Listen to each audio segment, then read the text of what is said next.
बात है, करप्शन की बात आ रही है। जब तक भ्रष्टाचार देश से खत्म नहीं होगा, जब तक हम अपने मन और विचार से भ्रष्टाचार को नहीं खत्म करेंगे, सरकार कोई भी कानून बना दे, जहां तक मेरा अनुभव है, मैं गाजीपुर बॉर्डर और जंतर में अन्ना जी के आंदोलन में भी गया। देश का सबसे बड़ा भ्रष्टाचार के लिए अन्ना जी का आंदोलन रहा। लेकिन सच्चाई तो ये है, हम सुधरेंगे तब जाके कहीं देश सुधरेगा। जो भ्रष्टाचार करते हैं उन लोगों से जब हम बात रखते हैं तो वो कहते हैं जो भ्रष्टाचार के ऊपर बोलने वाला वही शख्स है जो भ्रष्टाचार नहीं कर पाता है। वो कहता है भ्रष्टाचार हो रहा है, कहीं ना कहीं दिनचर्या का हिस्सा बन चुका है भ्रष्टाचार, करप्शन। ये सच्चाई है।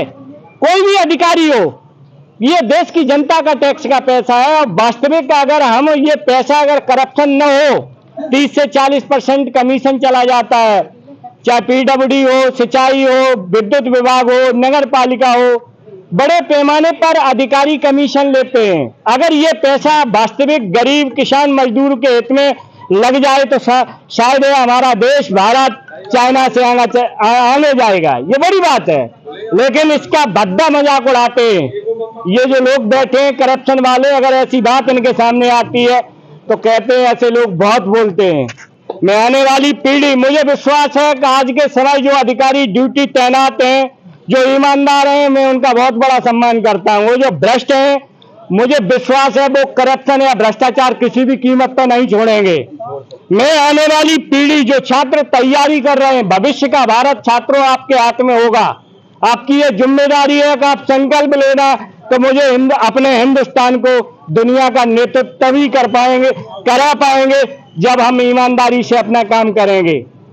ईमानदारी से हमें यह त्यागना होगा कि हम भ्रष्टाचार से अपनी प्रॉपर्टी नहीं बढ़ाएंगे, तभी हमारा देश आगे बढ़ेगा। और सबसे बड़ी बात है, पूरा देश जानता है किस किस विभाग में कितना भी भ्रष्टाचार। कोई भी देश की मीडिया करप्शन पे क्यों नहीं बोलती है? आखिरकार सैटेलाइट मीडिया क्यों नहीं आवाज उठाती है? सब जानते हैं कि पीडब्ल्यूडी, सिंचाई, हर विभाग में बड़े पैमाने पर कमीशन, ये देश की जनता का टैक्स का पैसा लूटा जाता है। कोई भी समाचार या कोई भी मीडिया कर्मी इस बात को सवाल को नहीं उठाता है। देश की अधिकारी, राजनेताओं और डॉक्टर वगैरह जो भी हैं, बड़े पैमाने पर बाबाओं की जो संपत्ति बढ़ रही है, क्यों नहीं जांच होती है? आखिर पैसा कहां से आ रहा है इन लोगों के पास? मैंने देखा जो अधिकारी हैं उनकी सैलरी उनसे कई गुना उनके पास प्रॉपर्टियां हैं। वो अपने नाम प्रॉपर्टी नहीं करवाते, अपने पत्नी के नाम करवाते, रिश्तेदार के नाम, क्योंकि जांच के दायरे में ना आ जाएं। ये हमारे देश की सच्चाई है। और जिस दिन देश के युवा जाग जाएंगे, छात्रों, भारत भविष्य आपके हाथ में है, भारत का भविष्य। तुम इन लोगों से ये सीख मत लेना, पढ़ना, हमारे देश को आगे ले जाना। मुझे पूर्ण विश्वास हो चुका, कई वर्षों से मैं भ्रष्टाचार के खिलाफ लड़ रहा हूं कि किसी भी कीमत पर भ्रष्टाचार खत्म नहीं होगा।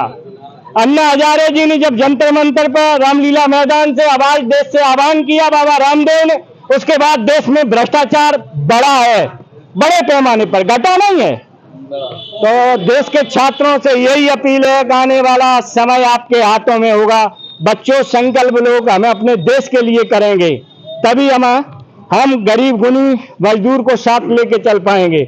आज ये देश में स्थिति पैदा हो रही, जिसके पास पैसा है बराबर उसकी प्रॉपर्टी बढ़ती जा रही है, और जो गरीब है, जो किसान गरीब मजदूर है, उसकी प्रॉपर्टियां बराबर बिकती जा रही है, घटती जा रही है। सर्वे करवा लेना, इटावा के और पास ही सर्वे करवा लेना, किसी भी गरीब किसान मजदूर का कोई प्लाट या कोई प्रॉपर्टी नहीं मिलेगी। किन लोगों की मिलेगी? आप जानते हो, जो लूटते हैं उन्हीं की मिलेगी। संभलना होगा, देश तभी आगे बढ़ेगा। बहुत बहुत धन्यवाद। इसी के साथ मैं कपिल यादव, MBM न्यूज़ 24, इटावा, उत्तर प्रदेश।